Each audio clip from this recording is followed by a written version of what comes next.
J.J. Lewis. We're telling it like it is. Telling it like it is. J.J. Lewis, back again for your viewing pleasure. Walked into my life, and here you are, and the man, international man of mystery, J.J. Lewis. No kiss, no nothing. Here I am. I'm telling you, you get more and more interesting to me every day. I asked this question. I said, how did you end up in this flunky's studio?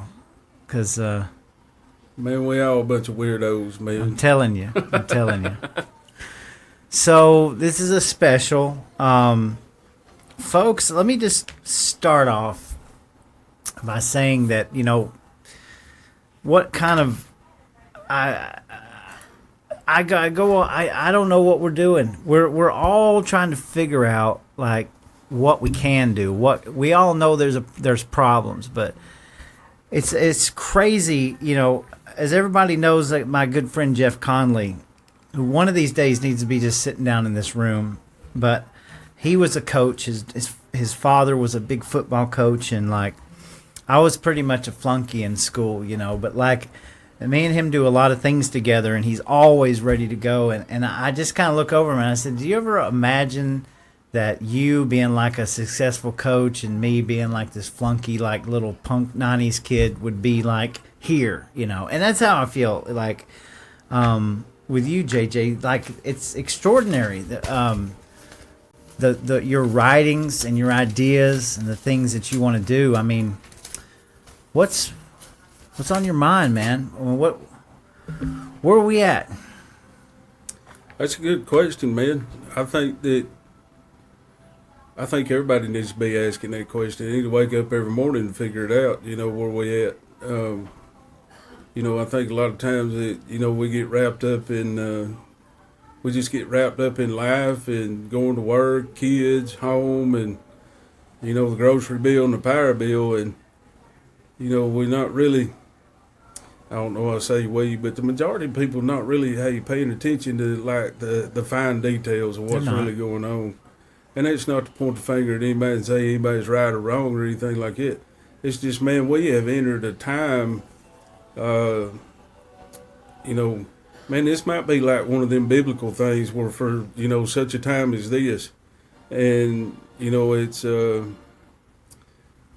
sometimes I look at it, it's almost like that old Molly Hatchet song, we're flirting with disaster every day, it seems like. There's something like else going on, and you can't never tell what the government's doing anyway, because they ain't doing nothing but lying, cheating, and stealing the people.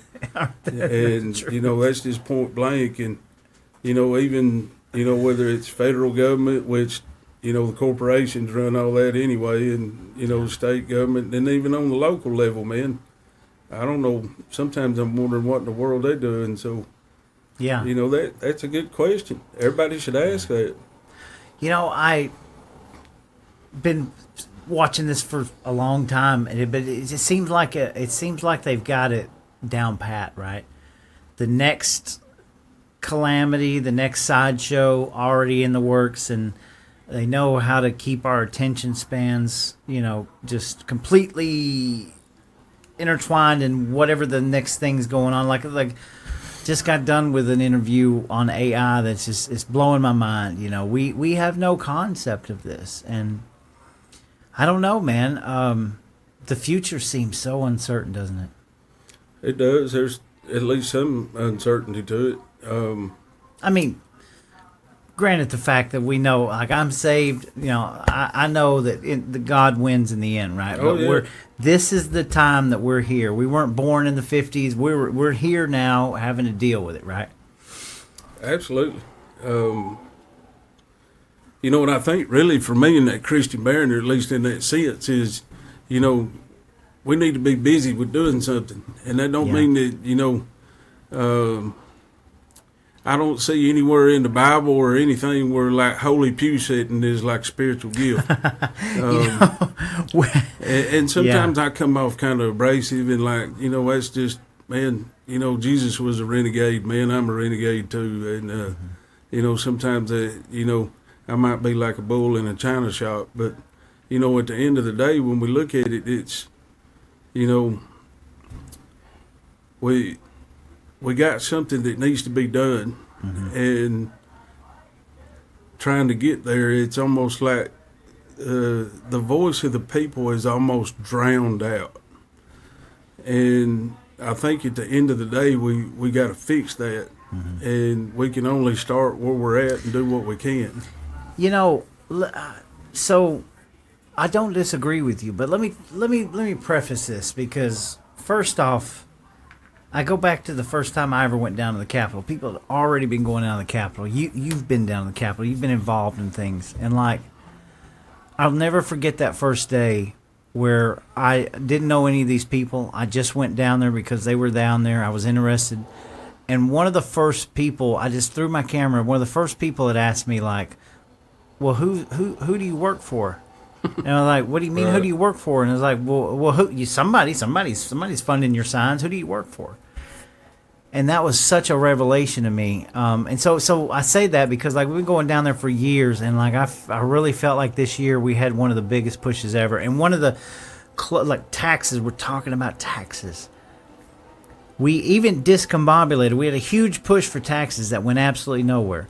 We're in a state with election integrity where we can't even get like almost a cookie crumb of it. You know, we're going to be going into these November elections the exact same way that we've been fighting for years. So it's like, is it too late? I mean, we do have to do something, but people are doing more than they've ever done before. You know?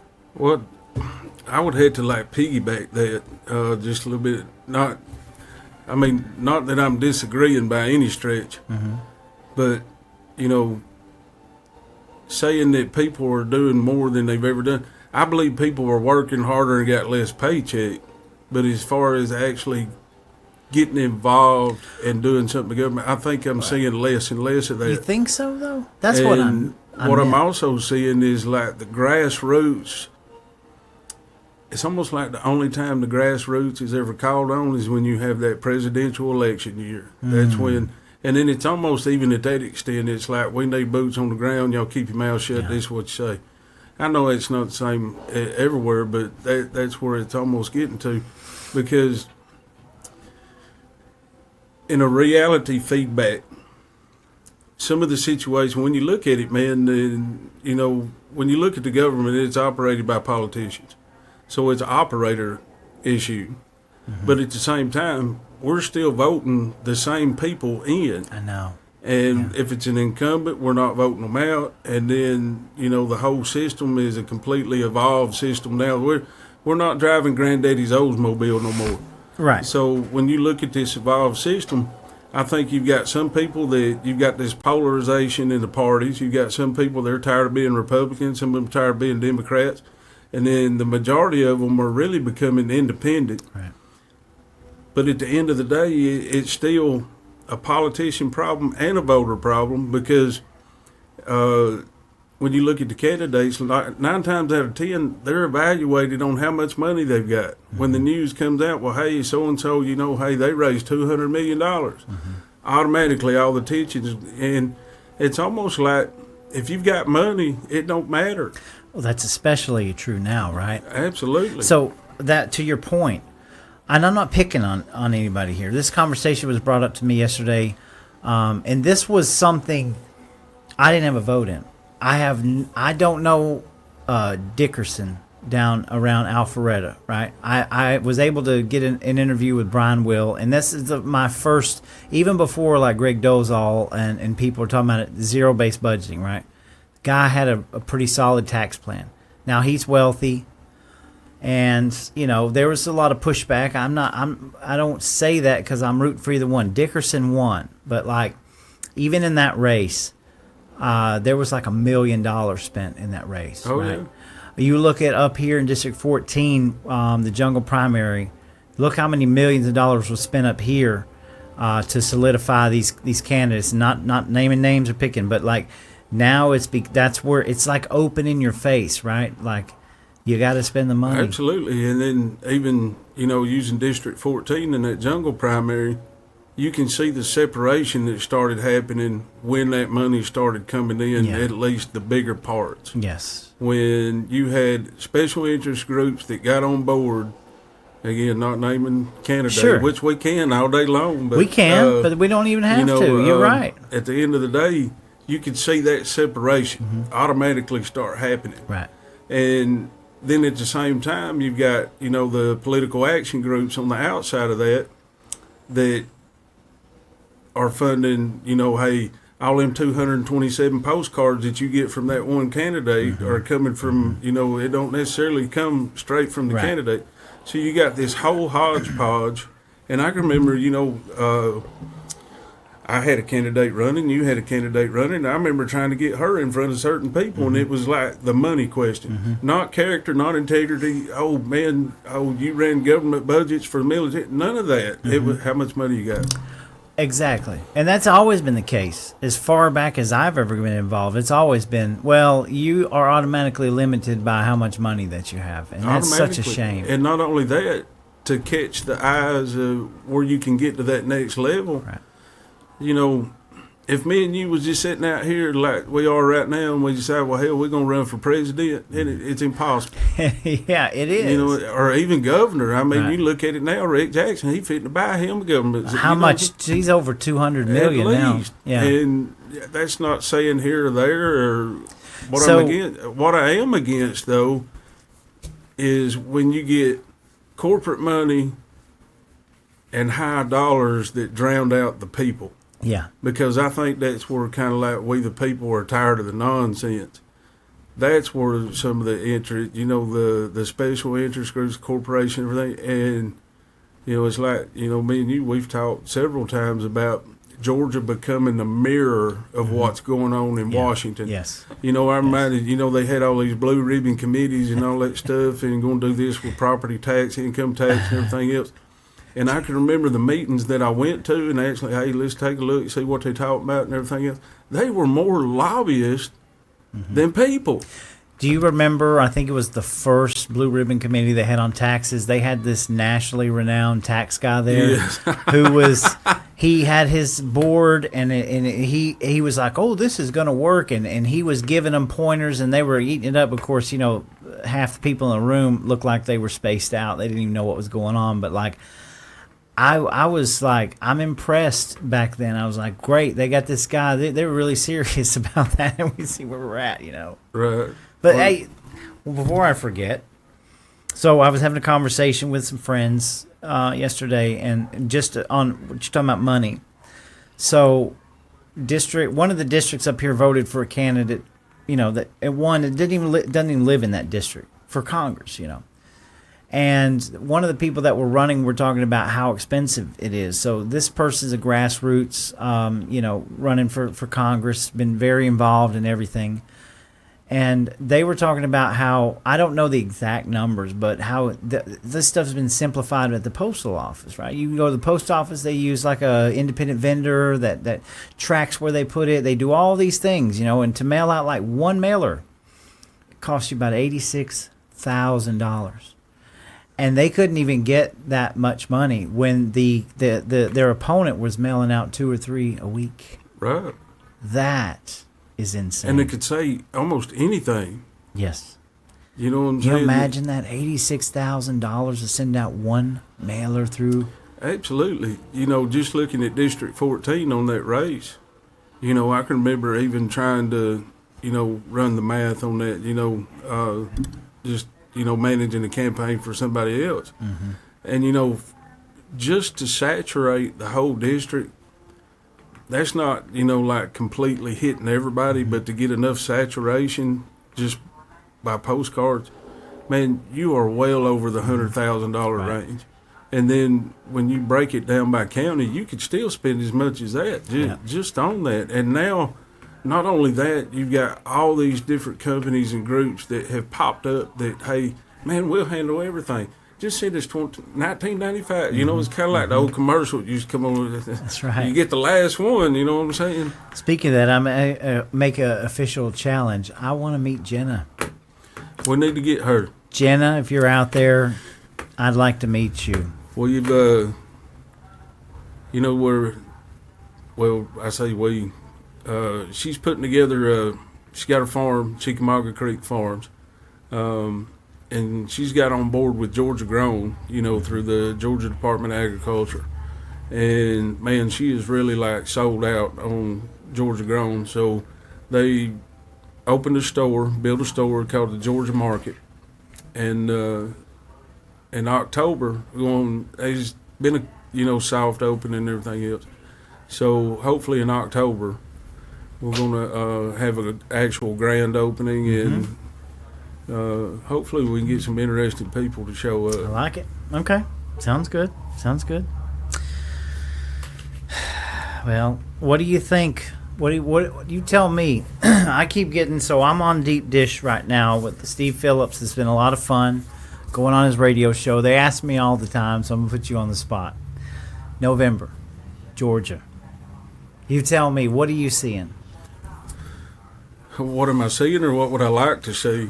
Well, That's I a big think difference. let's clear the air. So I've said two things from where I'm at. The best thing I can do for the Republican Party is just keep my mouth shut, right? Because that's what do I want to see, right?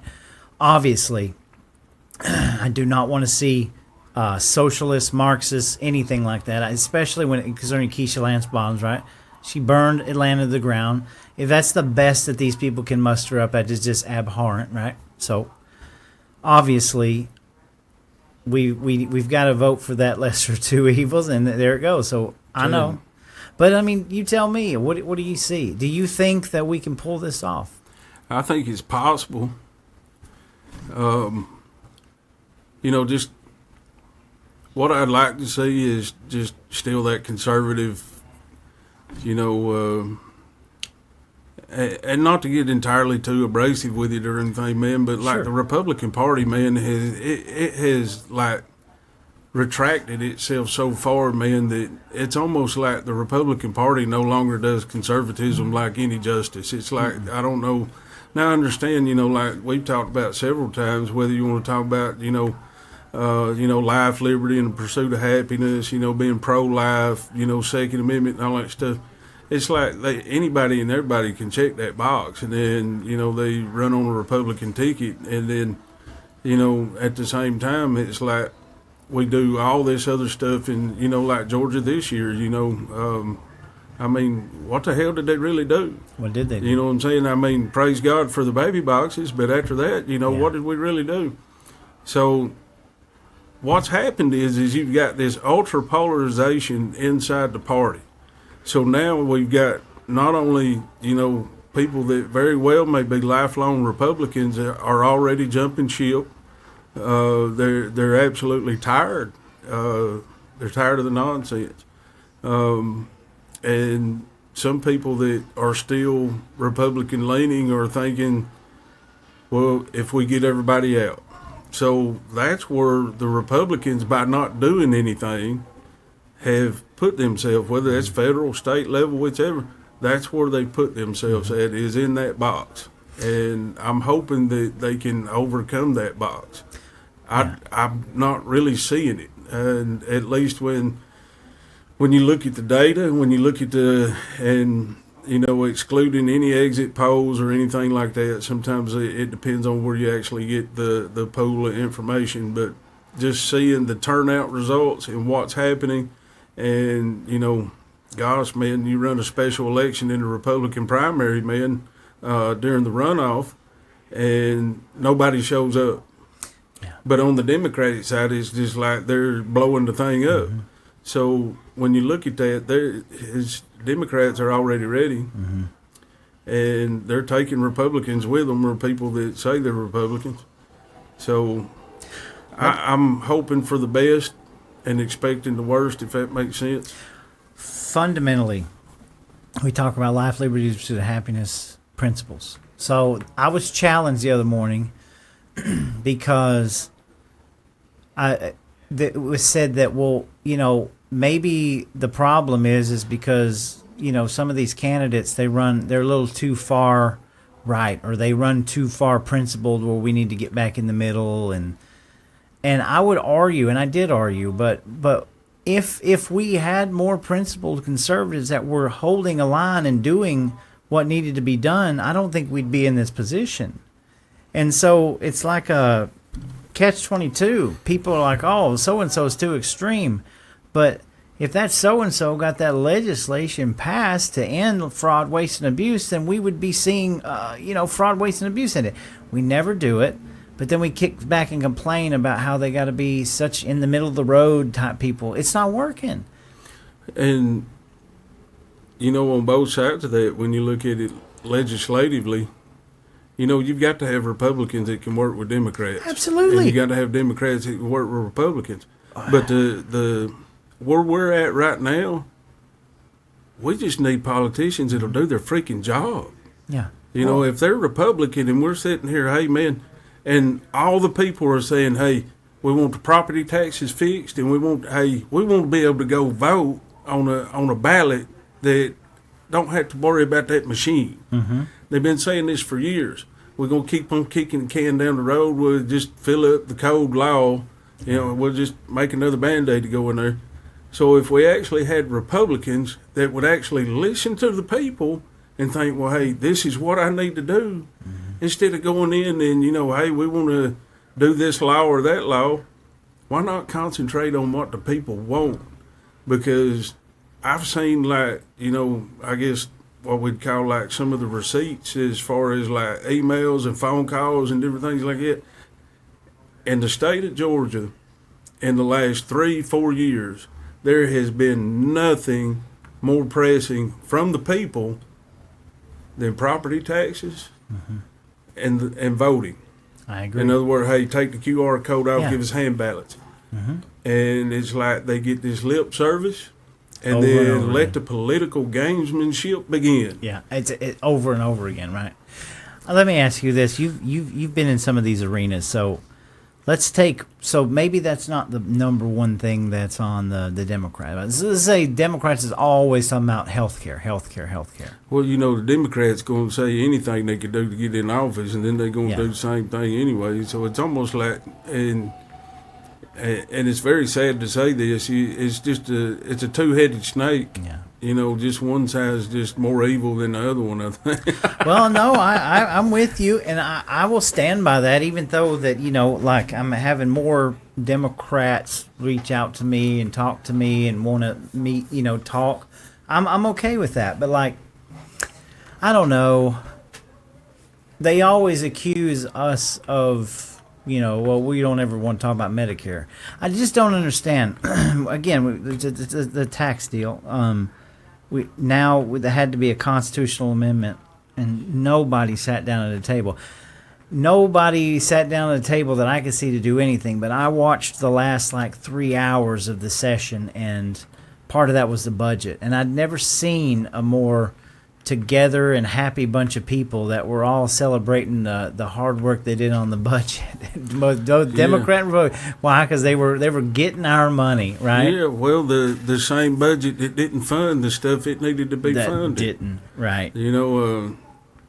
I And don't- the fact that we're going to buy a new election system and still have to pay off $170 million, that kind of negates the 2 years. Right, and I'm going to campaign on changing the voting system, and I'm going to get your vote on changing it, Yeah. but then I'm going to turn around and write this law in that Yeah. just keeps the same thing. Yeah. So, Well, we knew Yeah. that was coming. We knew it was coming during the what's it called again?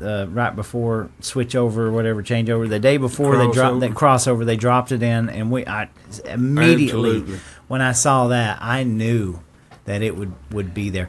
So again, nothing new under the sun, but we've got to figure out real change. How do we do that? How do we get these bills into the hands of working people, writing them, presenting them, giving them, and away from the lobby groups? How does that happen? that's a difficult.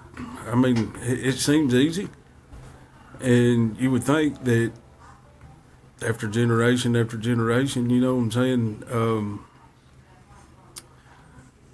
Because it's like we got a great candidate, and then we vote for them next and everything else, and they go up, and it's like they come out of the gate good, but then at the end of the day, it's like, they didn't do either A, B, or C. Mm-hmm. But then it's like they get caught up in the evolving political system, and at the end of the day, it's like if I could get my picture took at these different outings and everything. Oh, You know, sure. hey, if I'm kissing babies and everything, I get reelected. So I don't, you know, I think sometimes you got to have somebody that goes in there and keeps. They got to keep yanking the chain, man. Well, I mean, I thought we had that in Georgia, but their chain got yanked. So, I think so. There's definitely something going on because, like, you know, trying to run and get elected, and then, you know, I learned this, I guess, myself, just, you know, because at some point it's kind of like what my wife said, you know, it's like, hey, you're going to do something better to keep on bitching. Right. You know, so it's like, okay, I got you. Yes, Lord, here am I. So, you know, when you come out of the gate, like me, man, I was coming out of the gate, man, I had my arm, you know, my heart was on my sleeve. Here we are. This is where we're at. And people have heard that and had it regurgitated. Well, I'm for the people. I'm for the people. I'm for the people. To where it's almost like cliche. It's almost like almost a bad thing now because it's like, yeah, I bet you really are. You know It's what true. I'm saying? And all the different things. So even all the way up to whether it was, you know, where I was running or somebody I was helping. So you get all the way up to that point, and then it's like when you start finally having them conversations like, hey, I get what you're saying. And that was like, you know, some of the stuff that I would put out, you know, would be like, you know, hey, you know, I'm dropping this, and I hope y'all are picking up what I'm dropping because that's what I was really there for. So when you actually get a candidate that comes out and they're running, you know, it goes back to, you know, when he's talking about money and everything else. This system, they can't get to where they need to go. And then on the opposite end of that, if you do get a candidate from the grassroots level that comes up, making sure that they don't get tainted getting into that system, that's where they, you know, you got to have, you know, that right group of people around you. So, I mean, having the right candidates, having that right group around, and you can always tell, you've been in this long enough or around certain candidates, so you can always tell in the campaigning spot where you can sense if a candidate is moving away from that inner group that they were with.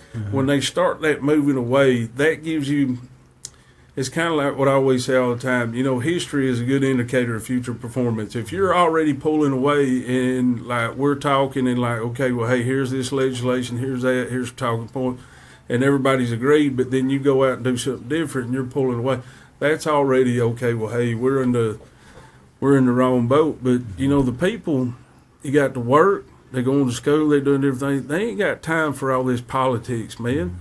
They want people to tell the truth and do what they said they're going to do. Yeah. And that's where the problem is. Yeah, well, that goes back to my, you know, concept of business as usual. So, you know, a lot of things have changed because, you know, the rooms used to be only 2 or 3 people watching. The cookie jar was wide open, and then the room started filling up with 50 people. And I think that the status quo thought, well, that's just temporary. They're only going to be here for a little bit. But this room has stayed filled up with 50 people for years now. But they still keep doing the same playbook, right? Business as usual. They still keep doing the same tactics that now, like you said, are wearing so thin. But what does that do? That drives people away. When we see people doing the same, it's like I said with Burt Jones, it was never a problem with Burt Jones. But the very first ad that the man released was like, "Hey, vote for me, and I'll do away with your taxes." And I'm like, dude, you've got one. No, you've got one more year. What are you talking about after? You know, Right. that stuff doesn't work anymore, and we are seeing it right now at a level where people are seriously talking about not voting. Voting. Some people talking about voting for Democrats. Well, you know, at the end of the day, they used to say that if you didn't vote, that was a vote for Democrats. Well, that depends on if you're voting Republican. You know what I'm saying? Yes. So, Yes. You know, you talk about Burt Jones and everything. That was one of the things I had about, you know, loved the guy to death, had a great mind for government. Mm-hmm. But then when you look at his record, what did he really do? And then you got the other guy, he's trying to buy the throne. Yeah. And I'm sitting here, I'm thinking, man, he's already got enough red flags before he goes up. But hey, man, if you got, you know, $300-400-500 million, run it. You know, if I won the lottery, you know, that $1 billion one, I'd have been the first thing I'd have done was run for governor. Sure. I'm telling you, because you got plenty of money. What are they gonna do? You got throwaway money. I'm just saying And that. I'm saying that kind of tongue in cheek, but you get what I'm saying. Yeah. Well, the rumors too that rumors are just running rampant about how much money they're spending. Like they've got money to throw at anybody. Well, here's the thing. I've heard it from so many different people. He's got $250-300 million, his money, which, for him, that's the equivalent, like the old joke that you said, Bill Gates walked down the road and dropped a $100 bill, he'd actually lose money if he stopped and picked it up. Yeah, right. So he's in that category. Yeah. That's not counting the special interest in the PACs that have come along since he's won, the Republican primary. Yep. Now you've got even more than that, and they're going to, do all kinds of whatever. I mean, at the end of the day, hey, if the guy can get in there and actually do something, that's what we need. Well, and I said I'd keep my mouth shut, but I was pretty heated when I made that post, and I don't take nothing back. But whenever I saw that Rick Jackson would not debate Keisha Lance Bottoms, and to me, I'm sitting here looking at it like that would be an easy debate. Why on earth wouldn't you debate her? I'd debate her on her territory or what? But it was just no, I'm not going to debate you. And I was really mad. I was like, if this dude can't even stand up and debate this woman, like in front of us, and I get it, people running shade, but like, look, who's going to be running this thing? Well, if Rick gets it? Not to advocate for her whatsoever. And by far, I'm kind of prefaces is like, no vote, no nothing, don't care nothing about, blah, blah, blah. But here's one thing, is always got to have a reality check. Mm-hmm.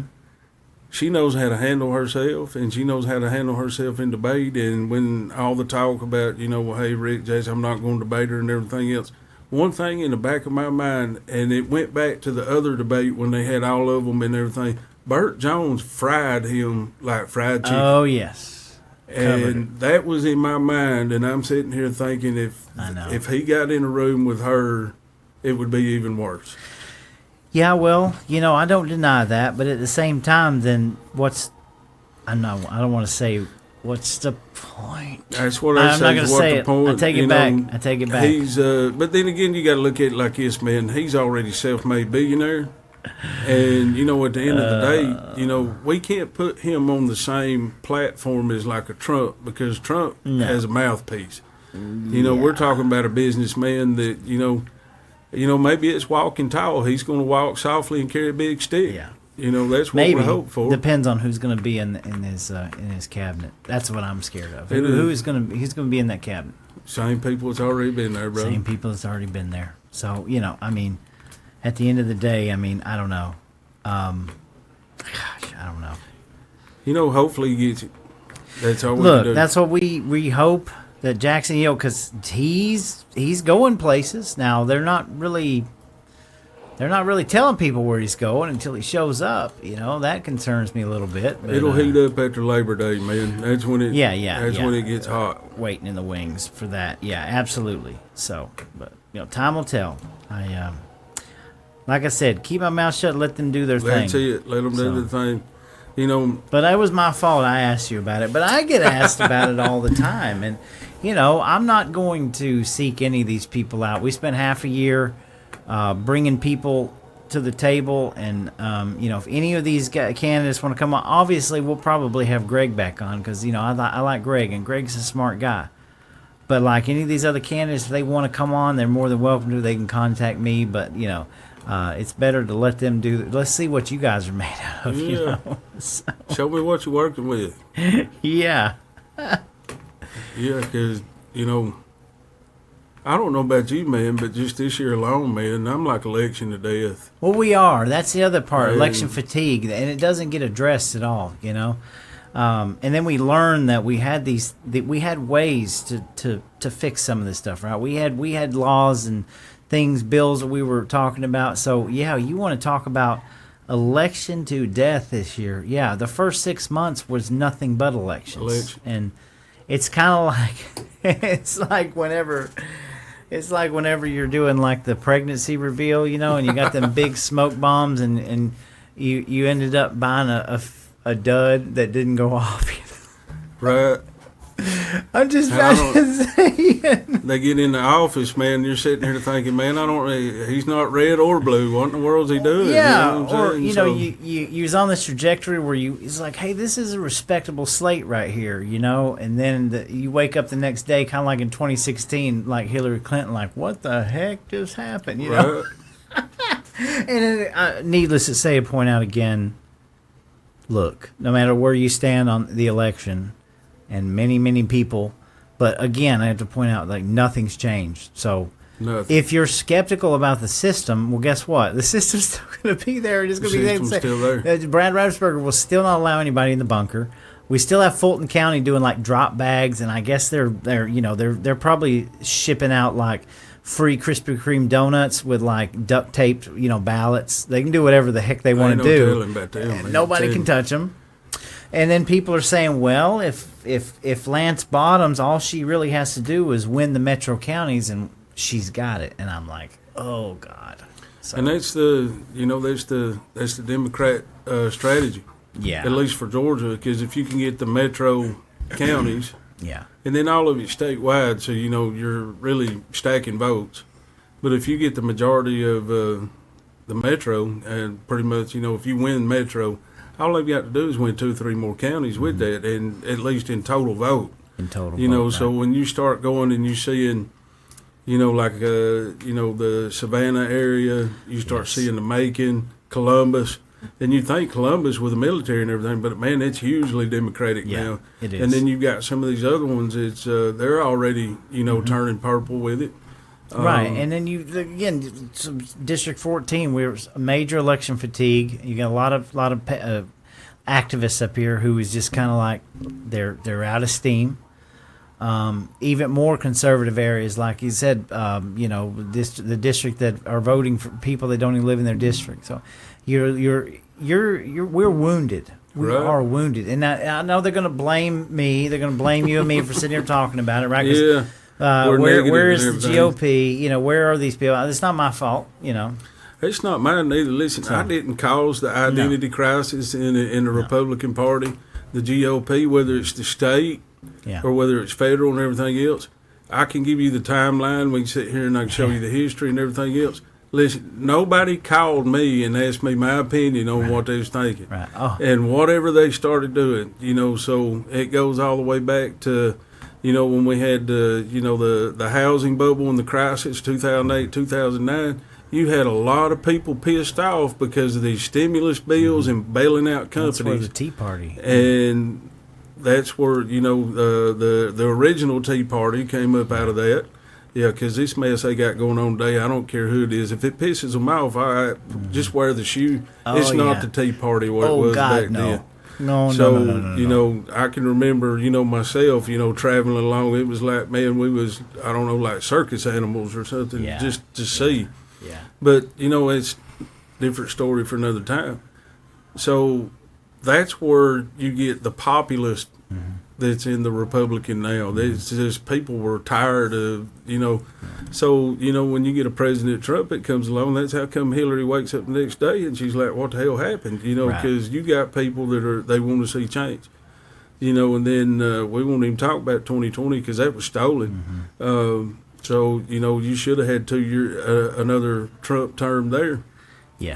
But we can't do nothing with all that. So what ends up happening is now, and there's some simulation. I don't know if you do anything with like the history of politics, stuff like that. So if you look at FDR Yes. and you look into the New Deal. So when you had the economy tanking and everything's collapsing and all this, and you got people that they're having to do like food trays and all this other stuff. So that was when the Democrats took seat, as far as in a historical sense. There was some more before then, but Republicans had complete control. So what happened before then is Republicans, they were doing what the corporations wanted them to do, and they Right. didn't want to do any kind of welfare. They didn't want to, and the people were starving and dying.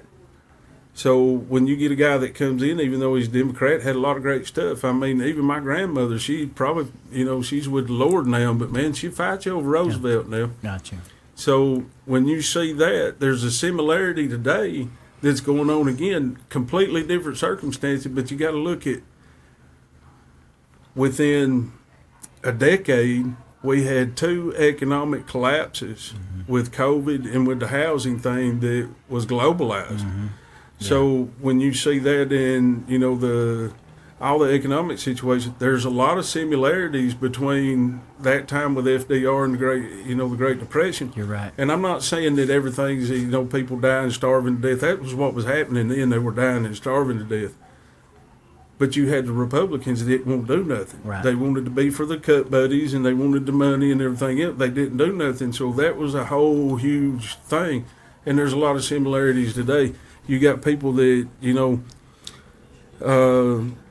getting taxed to death, getting all this other stuff. But if you look all the way back in the 70s, the paychecks have not really kept up with what was going on. No, so it's not kept now up with you've got inflation. this regurgitation of where people are like the same thing. Well, the politicians always preaching, I'm going to do this, and don't never do it.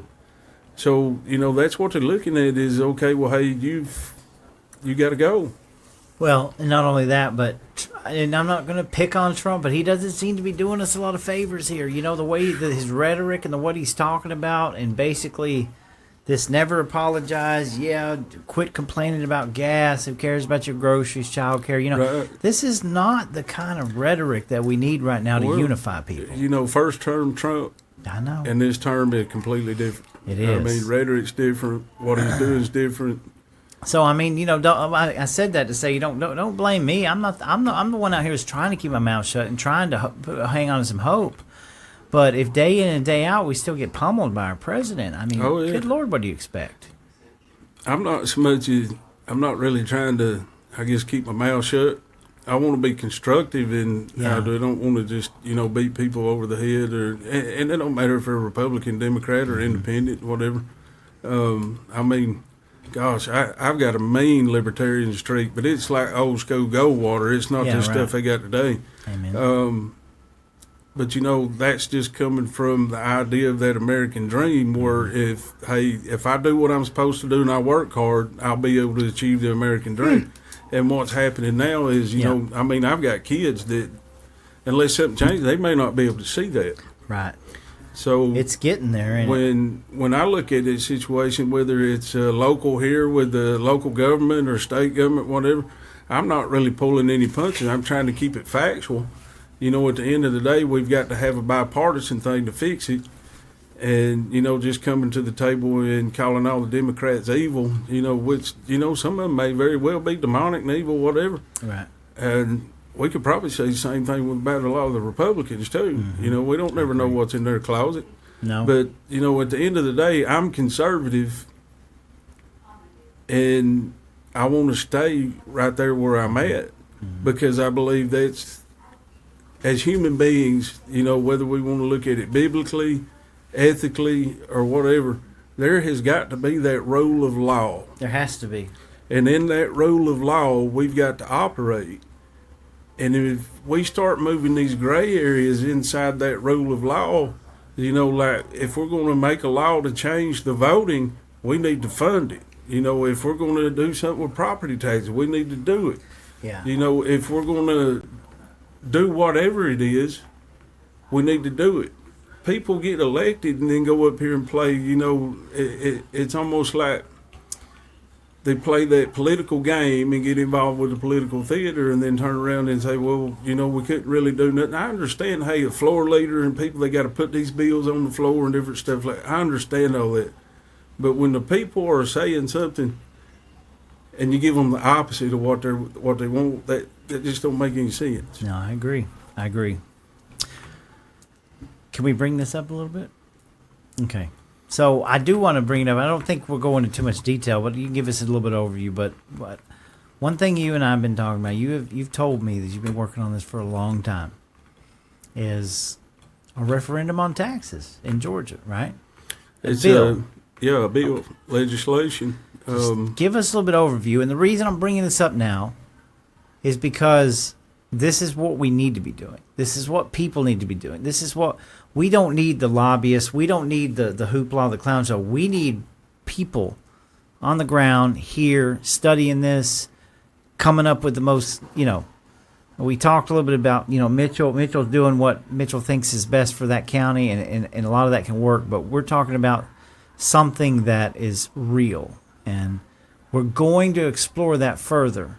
We're not going to do it tonight, but give us a little bit of overview on what you've been working on, because we've got to do this. We've got to get people in.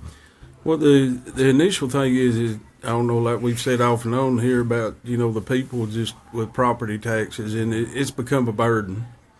And so initially it started with, how do we fix this?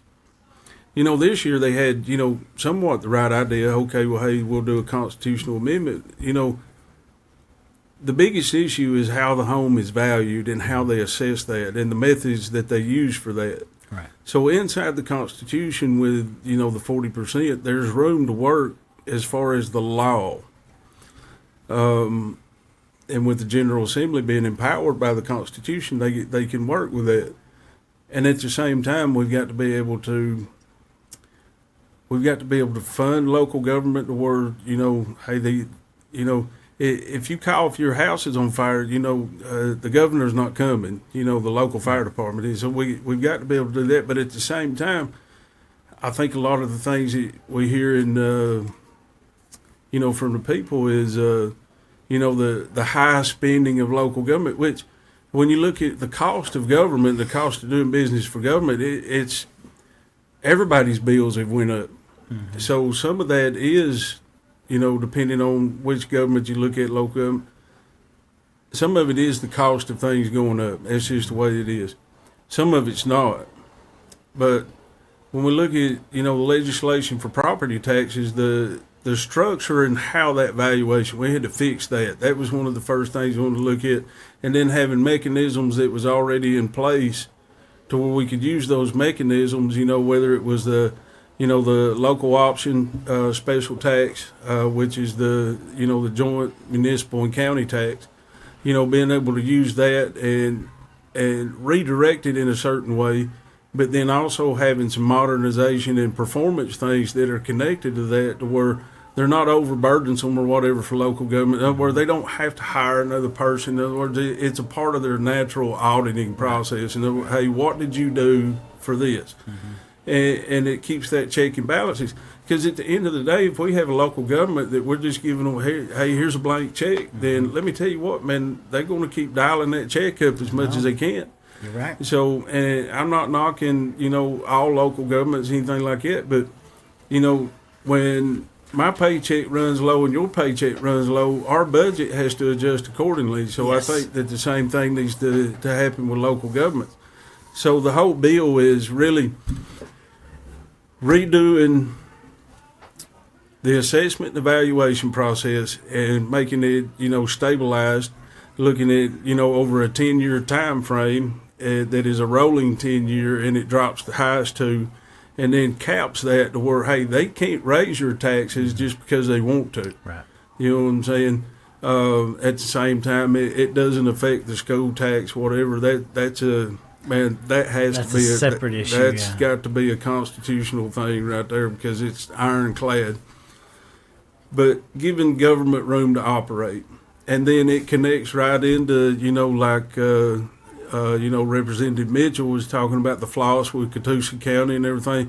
It does nothing as far as it would still work right along with that. So the ultimate game is that at the end of the day, you obviously it's sales tax, but the idea is to lower or eliminate property tax. Mm-hmm. So if you've got a sales tax that is taking care of all the property tax in the county, then that's funding it. And when you can multiply that, in other words, anybody that's coming through buys gas or buys something, so it's not just everybody in the county. And it's not a tax swap because we're addressing the structure of it. So now we're going to have some reform in it that basically solidifies it and tightens down this is what it means for fair market value. Mm-hmm. In other words, instead of looking at Zillow and all these other crazy places, you're going to have a one single. It's, it's sales, bona fide sales.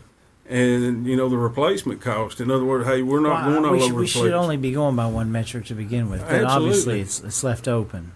And that's, I guess, the crux of it, and to be able to work inside that Constitution. Because if we can put something together now and have it go through, that means that, by next year, it's almost ready to go. That gives you time for each 2-year General Assembly. Okay, well, hey, now we can start working. What does this constitutional amendment need to be? Let me play devil's advocate, because a lot of times when I talk to people like Blake and other people, they say that adding a sales tax would not be a remedy for smaller counties that don't have that. So how do you address that? Well, it's to address it with a smaller county. That comes to where they don't have enough sales tax revenue to cover that. So inside this legislation, there's actually an opt-out. But at the same time, there's still mechanisms in place to where, if they do this, then it's still going to, go with property tax. But, you've got some of them that are small that, they may not even have a gas station. They're just, out there. And usually it's agricultural community.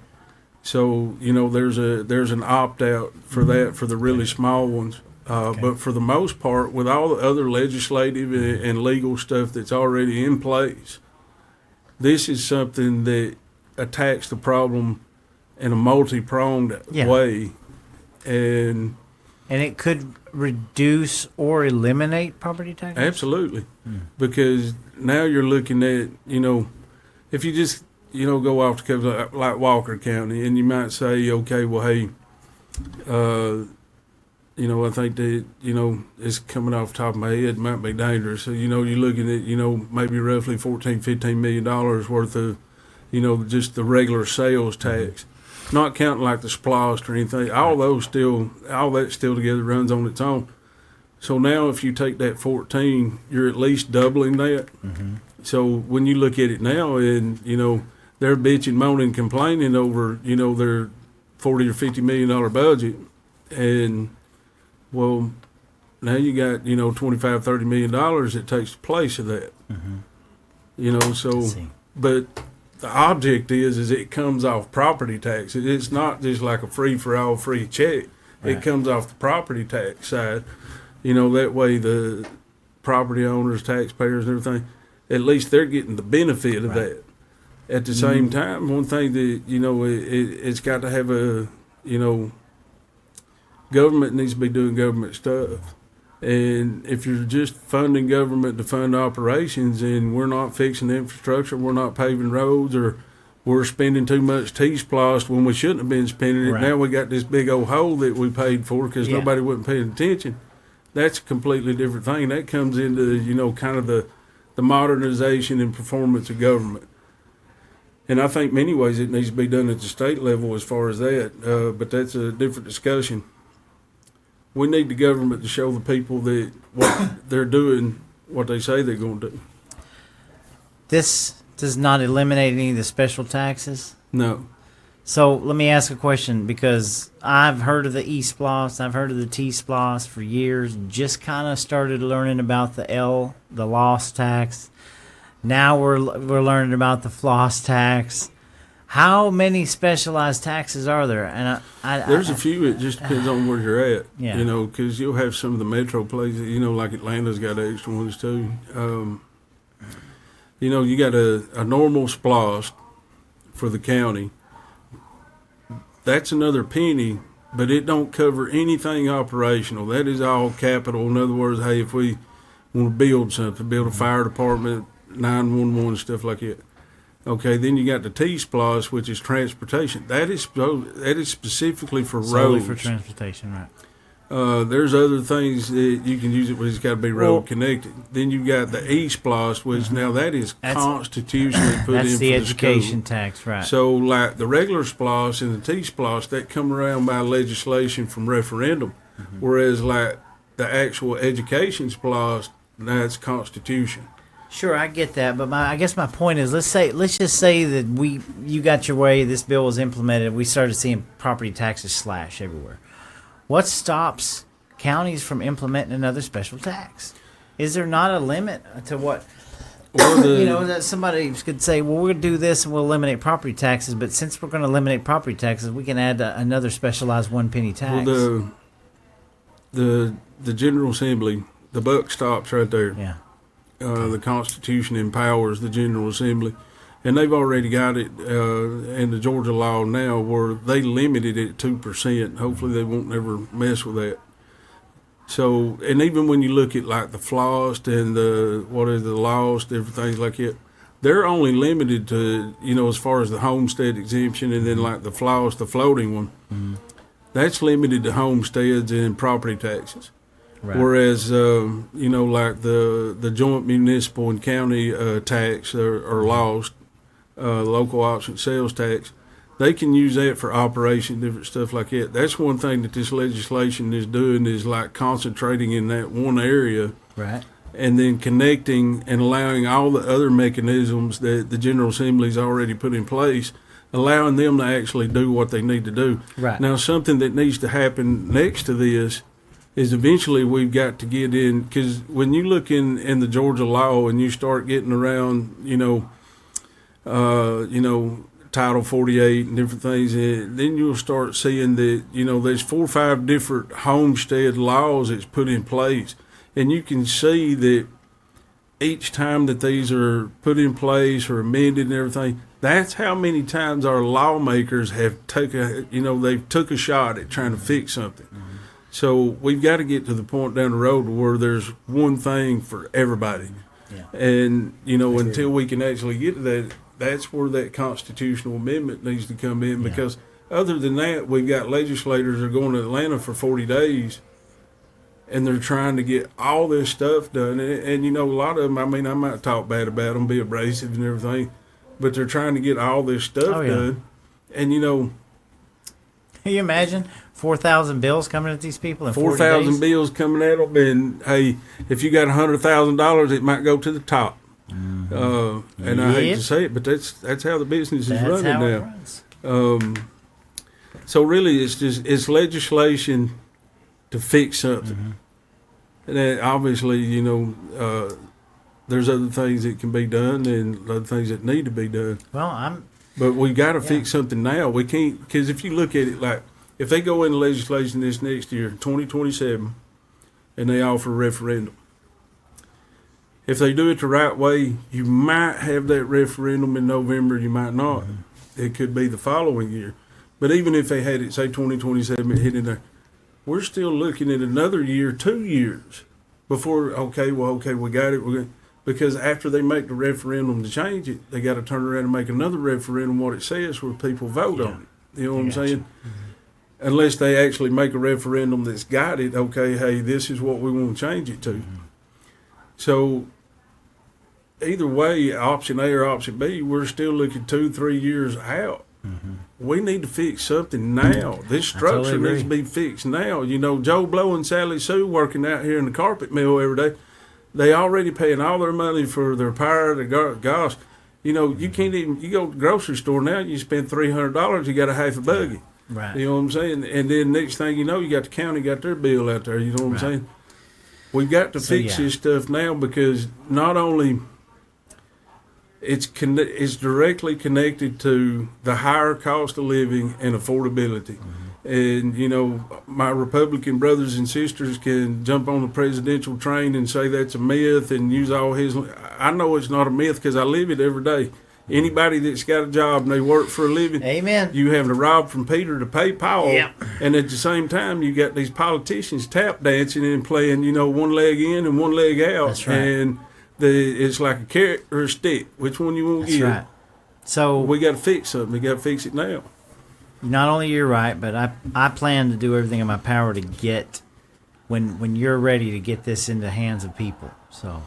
Well, we're ready now. We got to put the right people in together. Well, I'm going to be making a copy of this bill, and we're next step would be putting some people down in a room and getting to the meat and potatoes of this. So, I think that's a great idea. I love the fact that you've brought this here and that you're wanting to get this rolling. And I think people like Mitchell Horner will be interested in reading this. Because, I think so. Mitchell's he's a very intelligent person, and whether they want to gripe at him, whatever. That's I mean, fine. let me tell you something, man. He's putting stuff together where the rubber meets the road. I agree. And We need more of them. We need more of them. You know? Hey, they might get mad at him. They might, like I said a while ago, they might bitch, moan, and complain. Let me tell you something. When that boy puts his suit on and goes to Atlanta, he's all business. He's ready to do something. And that's what we need. And I want to see my legislators doing that. Absolutely. For the first time, my representative Steve Tarvin has got some sensible legislation on forensic audits. That's probably years too late. But again, that's the first thing I've seen in quite a while. I'm not trying to pick on him, but we saw Cameron he was the one that did the baby box. These people got to move. It's not going to, so I say we get it in the hands of these people and we see what we can go with it. So Absolutely.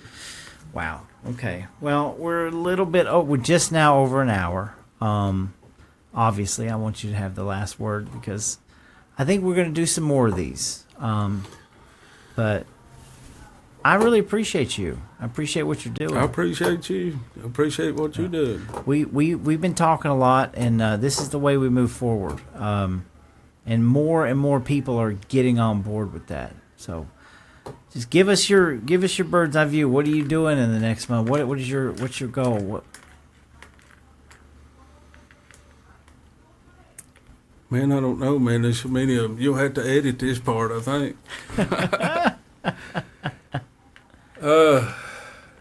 I don't know. The goal with this, man, is at least, whether it's, the article that you was reading and, even with that, I don't know if you noticed at Walker we have a problem. That put it in the mind of, the Apollo mission, Houston, we have a problem. Mm-hmm. And when you look at it, man, and the thing that I'm looking at, and if anybody that's watching this, if they go watch the videos, and I'm sitting here watching budgeting processes for a government, I'm sitting here watching this, and it's almost like to me, and listen, hey, I'm not pulling no punch, I'm just telling it like it is. Show me you don't know how to do government budgeting without showing me, you know what I'm saying? Right. And you sit here and you watch this, there's no talks between departments about, what is your bare minimum to operate? You know what I'm saying? It's just let's throw it all in the middle and let it roll. And I know there's more to it than that, but that's normal everyday Joe Blow sitting out there when he sees that and he sees his tax fixing to raise and then all this other mess. So when you see government not operating effectively and efficiently, whether it's local government, federal government, state government, they have to modernize. They cannot keep running the same 1980s, 1990s, in many places 70s model that they're running now. That's right. They've got to modernize. They've got to get everything streamlined to where it takes less people to do more jobs. Mm-hmm. That's just the way that it is. So when you see that, it's something that needs to be fixed. Whether you're talking about, Representative Tarvin and him and Mike Kenrick with, legislation about, it's a government accountability, Right. Hey, man, something's not right. Or you talk about property tax. This is stuff that needs to be fixed. It's just carried on and carried on. Man, having hand-marked ballots on the legislation, this is stuff that just keeps dragging on and carrying on. And you want to look at it and say, okay, well, hey, what do we need to do? This is how come our Republicans are not going to get reelected. In other words, I'm holding out. I'm saying hopeful, man, that Sure. they get back because I'm conservative. I don't see none of the nonsense. I'm with you. But at the end of the day, if they don't, this is why that happened. Mm-hmm. Because we keep saying to people, we need this fixed. We need hand-marked ballots. Mm-hmm. They keep dragging it on.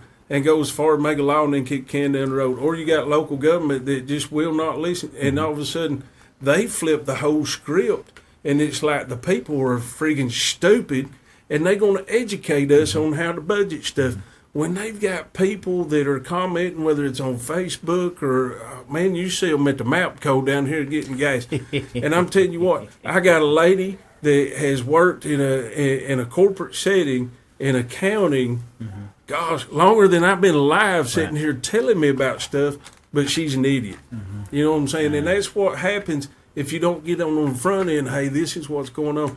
So when you get people that's elected to a position, but they're never telling the public anything, and then when they do tell them, they're trying to tell them, well, you're misinformed. You can't do that stuff. And the same thing with property taxes. Everybody kept, hey, we need this fixed, we need this fixed. And every Republican politician that was running, we're going to fix this, we're going to do this. And it was either property taxes or income taxes or both. And they just ran with it. None of them never done nothing. Yep. So we've got to get, that's where, I guess, hey, what is the goal? What do we need to fix? We got to start where we're at, do what we can, and do the best that we can. And hopefully we can get enough people on board that, hey, they'll start picking up what we're putting down, because at the end of the day, when you go vote, who you voting for? Right now, you're just kind of locked in. But, there was 2 or 3 candidates, all the way through, whether it was state, local, federal, that, man, I knew for a fact that if this person or that person, if they got elected, we're going to have some change. Yes. I don't see that. I don't see that in nothing right now. But listen, we've got the next one coming. Yeah. And that's the only thing, in November, vote conservative. We got to do the best we can. Hopefully we get them all in there. I think about, Greg at lieutenant governor. Man, if he gets in there, that may be the best thing that we've got. Because the buck will stop right there. If you get that nonsense and you have the big blue wave, that buck will stop right there. Right. But if it don't, we've still got him. I don't know, it's one of them where I'm praying and hoping and. Yeah. Well, we certainly will. We'll get this in. We'll get this to Greg as well. But I appreciate you. Appreciate you. Thanks for having me. I aim that we continue to get the skin in the game no matter what happens. We're going to get this in front of people. So, folks, make sure you share this. This has been J.J. Lewis back with me again. Expect some more. These are the real conversations we need to be having, guys. And I hope you enjoy your weekend. We'll see you later. Thank you.